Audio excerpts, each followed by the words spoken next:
আসসালামু আলাইকুম, কেমন আছেন সবাই? আশা করি আল্লাহর অশেষ রহমতে সবাই ভালো আছেন। আলহামদুলিল্লাহ, আমিও ভালো আছি।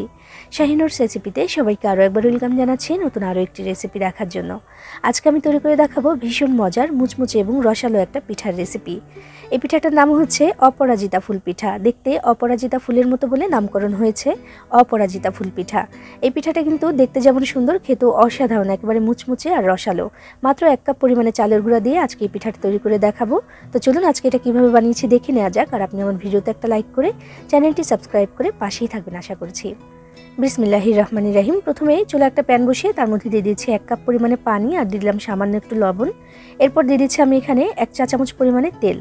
লবণটা এখানে দিয়েছি আমি 1 কাপ পরিমাণে চালের গুঁড়া দিব, তো সেটার আন্দাজেই লবণটা দিতে হবে এখানে। তো এবার পানিটা যখন ফুটে উঠবে তখন এখানে আমি দিয়ে দিব 1 কাপ পরিমাণে চালের গুঁড়া। আর তার আগে চুলার আঁচটা কিন্তু একটু কমিয়ে দিতে হবে। তো যেহেতু আমি শুকনো চালের গুঁড়াটা এখানে ব্যবহার করছি, তো তার সাথে 1 কাপ পরিমাণে পানি লাগবে, মানে 1 কাপ চালের গুঁড়ার সাথে 1 কাপ পানি দিয়ে ভালো মতো নেড়ে চেড়ে তাড়াতাড়ি করে একটু আমি এখানে একটা খামির তৈরি করে নিচ্ছি বা একটু কাই করে নিচ্ছি। আসলে খামিরটা এখন তৈরি করব না, এটা যখন ঠান্ডা হয়ে যাবে তখন মাখিয়ে আমি খামিরটা তৈরি করে নেব। এখন একটা কাই করে নিচ্ছি। পানির পরিমাণটা ঠিকঠাক থাকলে চালের গুঁড়ার সাথে, তো সেক্ষেত্রে কিন্তু সুন্দর একটা খামির এখানে তৈরি হয়ে যাবে। তো আমি কাই করে নিয়েছি, এটাকে চুলা থেকে নামিয়ে নিলাম আর একটু ঠান্ডা করে নিয়েছি। মানে হাতে সইতে পারছি এই গরমটা, এমন হলেই কিন্তু চলবে। একদম পুরোপুরি ঠান্ডা করে নেওয়া যাবে না, তাতে করে আবার শক্ত হয়ে যাবে। এই যে একটা খামির তৈরি হবে এখানে, সেটা কিন্তু আর বেশি ভালো হবে না বা নরম তুলতুলে হবে না। প্রায় 2 থেকে 3 মিনিট সময় হাতে নিয়ে সুন্দর করে মাখিয়ে একটা তুলতুলে খামির আমি এখানে তৈরি করে নিয়েছি। খামিরটা দেখুন কতটা সুন্দর হয়েছে। সবকিছুর পরিমাণ ঠিক থাকলে কিন্তু খামিরটা সুন্দর হয়। এই যে একটা সুন্দর একটা সফট খামির এখানে তৈরি হয়েছে। এবার এটাতে যে কোনো ডিজাইনের যে কোনো পিঠাই কিন্তু তৈরি করে নেওয়া যাবে এবং সেটা কিন্তু অনেক বেশি মুচমুচেও হবে। তো এটাকে মাখিয়ে নিলাম। এবার আমি যেটা করব, ছোট ছোট করে এটাকে টুকরো করে নিতে হবে, একদমই ছোট ছোট করে। পিঠাটা কিন্তু একেবারেই ছোট ছোট সাইজের হয় পাপড়িগুলো, তো সেজন্য একদম ছোট ছোট করেই কেটে নিতে হবে। এখান থেকে তো আমি সেটাই করছি। প্রথমে এভাবে করে একটু ভাগ করে নিলে কিন্তু বানানোর সময় কাজটি খুব তাড়াতাড়ি হয়ে যায়। যেহেতু একদমই ছোট ছোট পাপড়িগুলো হবে, তো সেজন্য কিন্তু একটু সময়ের ব্যাপার। তো এরকম একটু আগে থাকতে করে নিলেই কিন্তু সুন্দর হয়, তাড়াতাড়ি করে ঝটপট হয়ে যায় কাজটি। তো দেখুন একদম ছোট করে আমি তৈরি করে নিলাম এগুলো পাপড়িগুলোর জন্য। আর মাঝখানে যে একটা ডাটা থাকে না, সেজন্য কিন্তু আমি যে আলাদা করে একটু রেখেছি। এবার ডাটাটা আমি তৈরি করে দেখাচ্ছি। দেখুন একদম মাঝখানে, ফুলের পাপড়ির মাঝখানে যেটা থাকে আর কি, একেবারেই সামান্য একটু করে নিয়ে দেখুন এভাবে করে যে সই পিঠা যেভাবে বানায় না, আমি তেমন করেই কিন্তু বানিয়ে নিয়েছি। ভেতরে এই ডাটাটা দেখুন বেশ কয়েকটা আমি এখানে প্রথমে বানিয়ে নিয়েছি। এবার পিঠাটা তৈরি করে দেখাবো। এক টুকরো নিয়ে নিলাম এখান থেকে। প্রথমে 2 হাতের তালুতে নিয়ে ঘুরিয়ে গোল করে নিতে হবে, যেন কোনো ফাটল থেকে না যায়। এরপর একটু চাপ দিয়ে চ্যাপটা করে নিচ্ছি পয়সার মতো দেখুন করে। এবার এই যে ডাটিগুলো তৈরি করে রেখেছিলাম একটা এখানে দিয়ে দিচ্ছি, দিয়ে একটা মাথায় এবার শুধু একটু ভাঁজ দিয়ে দিচ্ছি। দেখুন একেবারেই সহজ একটা কাজ, তবে অল্প একটু সহজ কাজের জন্যই কিন্তু সুন্দর একটা পিঠা এখানে তৈরি করে নেওয়া হয়ে গেল। এই পিঠাটা ছোট ছোট বানিয়ে নিতে একটু সময় লাগবে, তাও অনেক বেশি সময় না, আসলে একটু কষ্ট তো করতেই হবে। তবে এই যে একটা কাজ করছে, এটা করতে কিন্তু আমার একেবারেই বিরক্ত লাগেনি। আমার কাছে ভীষণ ইন্টারেস্টিং লেগেছে ব্যাপারটা। আর যেহেতু বানানোর পরে দেখতে সুন্দর লাগছে, তাই আমার কাছে ভীষণ ভালো লেগেছে। দেখুন একেবারেই সহজ একটা কাজ, একদম খুবই সহজে হয়ে যায়। তবে দেখতে যেমন সুন্দর, খেতেও কিন্তু অসাধারণ, একদম রসালো হয়। এই জন্য কিন্তু খেতে খুব বেশি ভালো লাগে। চিনির শিরায়ও করতে পারেন, আবার গুড় দিয়েও করতে পারেন। আমি আজকে গুড়ের শিরা এটাকে মানে একটু ভিজিয়ে নেব, আমি দেখাবো কিভাবে করেছি আমি সেটা। তো প্রথমে আমি একইভাবে এভাবে পিঠাগুলো সব তৈরি করে নিচ্ছি। দেখুন দেখতে কিন্তু একেবারে অপরাজিতা ফুলের মতোই লাগছে, পাপড়িগুলো একদম একদম একই রকম লাগছে দেখতে, আর এজন্য কিন্তু আকর্ষণীয়ও লাগছে। দেখুন খুব সহজে কিন্তু হয়ে যায়। প্রথমে যদি এই কাজগুলো একটু করে রাখেন, যেমন এই যে টুকরো করে রেখেছি, তারপরে মাঝখানে যে ডাটিটা ওইটা রেডি করে রেখেছি, এখন শুধু আমি এইভাবে করে একটু শেপগুলো দিয়ে দিচ্ছি। একদমই সহজে এই কাজটি করে নেওয়া যাবে। দেখুন মাশাআল্লাহ কত সুন্দর একটা ডিজাইন হয়ে যাচ্ছে এই সামান্য একটু কাজের জন্য। এইভাবে কিন্তু বানিয়ে ঘরে রেখে দিতে পারবেন। এটা কিন্তু সংরক্ষণ করে রেখে দেওয়া যায় প্রায় মাসখানেকের মতো, মানে বানিয়ে আপনি রেখে দিতে পারবেন যে কোনো এয়ারটাইট বক্সে করে, 1 মাসের জন্য কিন্তু ভালো থাকবে। তো দেখুন আমি কথা বলতে বলতে পিঠাগুলো কিন্তু অনেকগুলোই বানিয়ে নিয়েছি। মাশাআল্লাহ সবগুলো পিঠা কিন্তু আমার রেডি হয়ে গেছে। মাশাআল্লাহ দেখুন পিঠাগুলো দেখতে কতটা আকর্ষণীয় লাগছে এখনই, তাই একটু দেখিয়ে দিলাম। দেখুন কতটা সুন্দর লাগছে। তো ভাজার জন্য চলে যাব এখন আমি। আর তেল কিন্তু আগে থেকে আমি গরম হতে দিয়েছিলাম। বিসমিল্লাহির রহমানির রহিম। আমি ডুবো তেল গরম হতে দিয়েছিলাম এখানে। আর এই ধরনের নাস্তা বা পিঠাগুলো কিন্তু একটু ডুবো তেলেই ভাজলে বেশি ভালো হয়, অনেক বেশি মুচমুচে হয়। তো আমি একটু বেশি করে তেল নিয়ে গরম হতে দিয়েছিলাম। তো হাই হিটে গরম করে নিয়েছি তেলটাকে, তারপর চুলার আঁচটাকে আমি মিডিয়ামে করে দিয়েছি। দিয়ে এবার এক এক করে পিঠাগুলো দিয়ে দিচ্ছি। তো প্রথম অবস্থায় আমি একটা একটা করেই ছাড়ছি তেলের মধ্যে, যেহেতু তেল বেশি ছিটে উঠলেও উঠতে পারে, এর জন্য প্রথমে একটা একটা করে ছেড়েছি। যখন নিচে এক স্তর আমি দিয়ে দিয়েছি পিঠাগুলো, তারপরে যে একটু বেশি করে দিয়ে দিচ্ছি। এখন আর ছিটবে না দেওয়ার সময়। তো দিয়ে দিলাম পিঠাগুলো, এগুলো কিন্তু ভেঙে যাওয়ারও কোনো ভয় নেই মাশাআল্লাহ। তো দেখুন আমি দেখিয়ে দিচ্ছি, দেখুন দেওয়ার সাথে সাথে কিন্তু নাড়াচাড়াও করা যাচ্ছে, তবে একটু সাবধানে করতে হবে। আর ভেঙে যায়নি, একটা পিঠাও কিন্তু এখানে ভেঙে যায়নি আমার। আরেকটা ব্যাপার হচ্ছে, পিঠাগুলো এখন দেখতে অনেকগুলো লাগছে ঠিকই, তবে ভাজার পর একটু কম লাগবে দেখতে, তার কারণ এই পিঠাটা কিন্তু ফুলবে না, চালের গুঁড়া দিয়ে করেছি, এটা বেশ একটা ফুলবে না, এটা কিন্তু ধীরে ধীরে আরও ছোটো হয়েছে দেখুন। তো নাড়াচাড়ার উপরেই রাখতে হবে, বারবার করে নাড়াচাড়া করতে হবে, মিডিয়াম হিটে রেখে আমি এগুলোকে ভেজে নিচ্ছি। 8 থেকে 10 মিনিট সময় লাগবে এগুলোকে ভাজার জন্য, একটু ধৈর্য নিয়ে ধীরে ধীরে ভাজতে হবে। তো দেখুন মাশাআল্লাহ কত সুন্দর একটা কালার কিন্তু চলে এসেছে, আর ভাজাও হয়ে গেছে। একটু কড়া করে এমন লাল লাল করে কিন্তু ভেজে তারপর তুলে নিতে হবে। তো এগুলোকে আমি তুলে নিচ্ছি তেলটাকে ঝরিয়ে। তো এগুলোকে তুলে রেখে তারপর আমি এখন শিরাটা তৈরি করে নেব। তেলগুলোকে ভালো করে ঝরিয়ে আমি তুলে নিচ্ছি এগুলোকে। আর এদিকে চুলায় আমি আরও একটি প্যান বসিয়ে দিলাম। বিসমিল্লাহির রহমানির রহিম।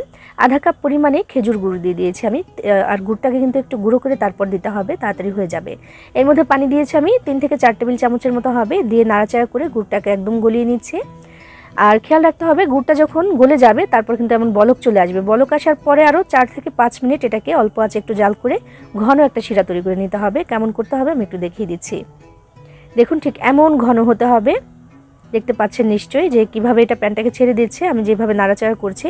একদম ঘন করে একটা শিরা আমি এখানে তৈরি করে নিয়েছি। নেওয়ার পরে এখানে এখন আমি দিয়ে দিচ্ছি এখানে যে পিঠাগুলো আমি তৈরি করে রেখেছিলাম সেটা। বিসমিল্লাহির রহমানির রহিম। পিঠাগুলোকে ঢেলে দিয়ে দিচ্ছি, দিয়ে নাড়াচাড়া করার এক পর্যায়ে কিন্তু আমি চুলাটা বন্ধও করে দিয়েছি। দেখুন আমি চুলাটাকে বন্ধ করে দিয়েছি, চুলার এখন কোনো কাজ নেই এখানে, আমি তাড়াতাড়ি করে নাড়াচাড়া করে নিচ্ছি এগুলোকে। তারপরেও 1 থেকে 1.5 মিনিট এই বন্ধ চুলার উপরে রেখেই আমি এটাকে নাড়াচাড়া করব, কারণ চুলার হিটে কিন্তু এখনও গরমই থাকবে এটা, আর গরম থাকা অবস্থাতে তাড়াতাড়ি করে নাড়াচাড়া করে মিশিয়ে আমি এগুলোকে নামিয়ে নিচ্ছি। হয়ে গেছে এগুলো, আমি নামিয়ে একটা একটা করে একটু মেলে মেলে রাখবো, যেন আলাদা আলাদাই থাকে, একসাথে যেন জড়ো না হয়। তো তেমন করে রেখে আমি ঠান্ডা করে নিয়েছি। এবার এই যে সার্ভ করে দিয়েছি, দেখুন দেখতে কতটা সুন্দর লাগছে আমাদের আজকের এই অপরাজিতা ফুলের পিঠা। আসলে ফুলের পিঠা না, ফুল পিঠা, দেখতে একদমই অপরাজিতা ফুলের মতোই লাগছে। এভাবে বানিয়ে খেয়ে দেখবেন, যেমন মুচমুচে তেমন রসালো, অসাধারণ লাগে। বানিয়ে খেয়ে দেখবেন, ভালো লাগবে ইনশাআল্লাহ। সবাই ভালো থাকবেন, সবার জন্য সবাই দোয়া করবেন। আল্লাহ হাফেজ।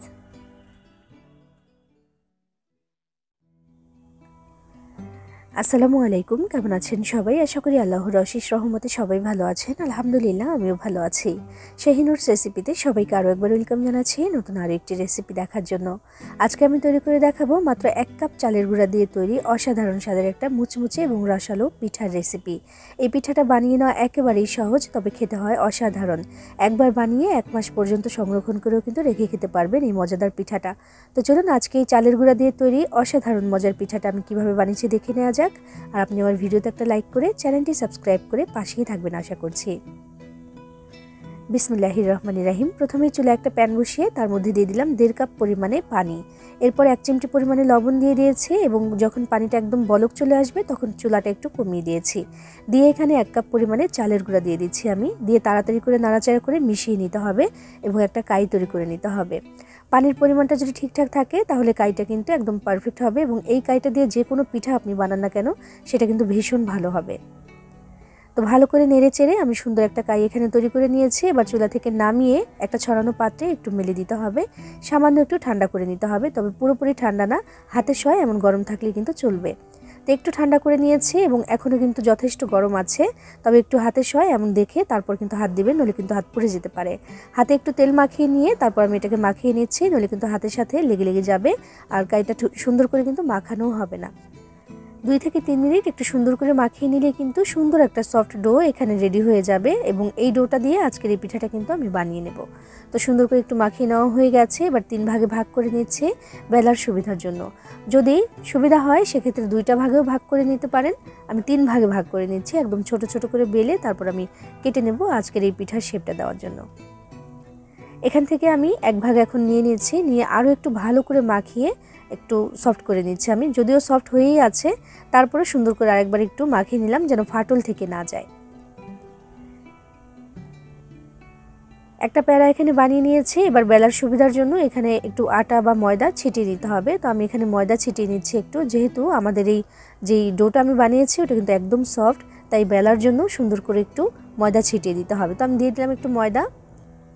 এই রুটিটা কিন্তু অনেক বেশি পাতলাও হবে না, আবার অনেক বেশি মোটাও হবে না, নর্মাল যে রুটি আমরা বেলি না তেমন একটা রুটি হলেই কিন্তু চলবে। এবং মাঝখানে যদি প্রয়োজন মনে করেন বেলার সময় যে আরও একটু ময়দা বা আটা ছিটিয়ে দিতে হবে, তো দিয়ে দিতে পারেন। আমি কিন্তু বারবার একটু একটু করে ছিটিয়ে দিচ্ছিলাম যেন কোথাও লেগে না যায়। তো এখানে একটা রুটি আমি বেলে নিয়েছি, এটার পুরোটা যে দেখিয়ে দিলাম আমি। এবার কেটে নিতে হবে। কাটার জন্য একটা কুকি কাটার নিয়েছি, নিয়ে ছোট ছোট করে এখান থেকে আমি রুটি কেটে নিচ্ছি। এগুলো দিয়ে কিন্তু এই আজকের এই পিঠাটার শেপটা আমি দিয়ে দেবো। আমি দেখাচ্ছি যে কেমন করে করতে হবে সেটা। একেবারেই সহজ, তবে একটু কাজের জন্য কিন্তু এটা দেখতে অনেক বেশি আকর্ষণীয় হয়ে যায়। আর যে খাবার দেখতে সুন্দর সে খাবার কিন্তু খেতেও ভালো লাগে। তো দেখুন আমি বেশ কয়েকটি রুটি এখান থেকে কেটে নিলাম ছোট ছোট করে। এবারে যে বাড়তি অংশগুলো আছে না, এগুলো আমি তুলে নিচ্ছি। এগুলো দিয়ে পরবর্তীতে আবার রুটি বেলে এমন ছোট ছোট করে রুটি কেটে আমি পিঠাগুলো কিন্তু বানিয়ে নেব। এখান থেকে একটা রুটি আমি নিলাম, ছোট রুটি নিয়ে এখানে একটা কাটার দিয়ে আমি মাঝখানে একটু কেটে নিচ্ছি। কেমন করে করছি একটু দেখে বুঝে নিতে হবে, আসলে বলে কতটুকু বোঝাতে পারবো বুঝতে পারছি না। এবার দেখুন ভাঁজ দিয়ে এভাবে করে আটকে দিতে হবে। আর কাটার অংশগুলো কেমন আমি একটু দেখিয়ে দিচ্ছি, পুরোটা যেন আবার কেটে না যায় দেখতে হবে সেদিকে একটু। এই যেমন দেখুন, এই কাজটি কিন্তু ছুরি দিয়েও করতে পারেন, তো কাটার দিয়ে কাটতেই না আমার একটু বেশি সুবিধা মনে হয়, এই জন্য আমি এটা দিয়ে করি সব কাজ। তো দেখুন এইভাবে করে আমি কেটে নিচ্ছি মাঝখান থেকে, যে এইভাবে করে ধরে যে ভাঁজটা দিয়ে দিচ্ছি। আড়াআড়ি করে ধরে ভাঁজটা দিয়ে দিতে হবে পুলি পিঠার মতো, এবং মাথাটা একটু আটকে দিলেই হবে। এখানে পানি দিতে হবে না, কিচ্ছু করতে হবে না। যদি ডোটা ঠিকঠাক মতো মাখিয়ে নেওয়া হয় এটা কিন্তু এমনিতেই আটকে যাবে, কারণ আমাদের এই ডোটা কিন্তু একেবারে সফট। দেখুন মাঝখান থেকে শুধু একটু করে আঁচড় কেটে যাচ্ছি, বেশ কয়েকটি। দেখুন এই যে এইভাবে করে ধরে আমি এইভাবে করে ভাঁজটা দিয়ে দিচ্ছি। একটু খেয়াল করে দেখলে বুঝতে পারবেন যে আমি কেমন করে করেছি। আসলে এই ধরনের কাজগুলো না বলে বোঝানো যায় না, দেখেই বুঝে নিতে হয়। তো আমি পিঠাগুলো সব একভাবে বানিয়ে নিয়েছি। আর দেখুন মাশাআল্লাহ 1 কাপ চালের গুঁড়া দিয়ে আমার কতগুলো পিঠা হয়েছে এখানে। এবার এগুলোকে ভাজার জন্য চলে যাচ্ছি। বিসমিল্লাহির রহমানির রহিম। আমি এখানে দিয়ে দিচ্ছি গরম তেলের মধ্যে এক এক করে পিঠাগুলো। আর অবশ্যই ডুবো তেলে ভাজতে হবে, নইলে কিন্তু বেশ মুচমুচে হবে না। তেলটাকে আমি হাই হিটে গরম করে নিয়েছি। তারপর আমি পিঠাগুলো দেওয়ার আগ মুহূর্তে চুলাটাকে একটু কমিয়ে দিয়েছি, মানে মিডিয়াম আঁচে করে দিয়েছি। দিয়ে আমি পিঠাগুলো এখানে দিয়ে দিচ্ছি। আর অবশ্যই পিঠাগুলো দেওয়ার আগে মানে তেলটা অনেক বেশি গরম হতে হবে, নইলে কিন্তু পিঠাগুলো ভেঙেও যেতে পারে। এই জন্য একদম ঠিকঠাক গরম করে তারপর আমি পিঠাগুলো এক এক করে এখানে দিয়ে দিচ্ছি। একবারে যে কয়টা দেওয়া যায় আমি দিয়ে দিচ্ছি, আর সবগুলো একবারে হবেও না, 2 ব্যাচে ভাজতে হবে পিঠাগুলোকে। এবার প্রায় 5 থেকে 6 মিনিট সময় নিয়ে ধীরে ধীরে এগুলোকে ভেজে নিতে হবে মিডিয়াম আঁচে। আর দেখবেন যে একটু পরে ভেসে উপর দিকে উঠে আসবে আর মুচমুচে হতে শুরু করে দিবে। এই যে এখন যে কালারটা আছে না, এখনই কিন্তু প্রচুর পরিমাণে মুচমুচে হয়ে গেছে, আমার কাছে এমনই মনে হচ্ছে। তবে এখন কিন্তু তুলে নেওয়া যাবে না, এটাকে একদম লাল লাল করে ভেজে নিতে হবে। এতে করে এটা কিন্তু দীর্ঘদিন পর্যন্ত সংরক্ষণ করে রেখে দিতে পারবেন, আর অনেক বেশি মুচমুচে হবে। কেমন হবে সেটা নিজের হাতে যখন বানাবেন তখনই কিন্তু বুঝতে পারবেন। পিঠাটা দেখতে যেমন আকর্ষণীয়, বানিয়ে নেওয়া একেবারেই সহজ, আর খেতে অসাধারণ। আর যদি বানিয়ে না খান বুঝতে পারবেন না যে কতটা মজাদার এটা। দেখুন সুন্দর করে একটা কালার এসে যাওয়া পর্যন্ত আমি এটাকে ভেজে নিচ্ছি উল্টে পাল্টে। বারবার করে উল্টে পাল্টে দিয়েছি আমি, চতুর্দিক থেকে যেন ভালো মতো এটা ভাজা হয়ে যায়। আর এমনিতেও মাঝখানে কাটা কাটা আছে না, যে কেটে দিলাম যে আমি, ওই কাটা অংশটা দিয়ে কিন্তু তেল ঢুকে ভালো মতো এটা একেবারে ভাজা ভাজা হয়ে যায়। তো কথা বলতে বলতে আমি ভেজে তুলে নিলাম, বাকিগুলো একইভাবে ভেজে আমি তুলে নিয়েছি।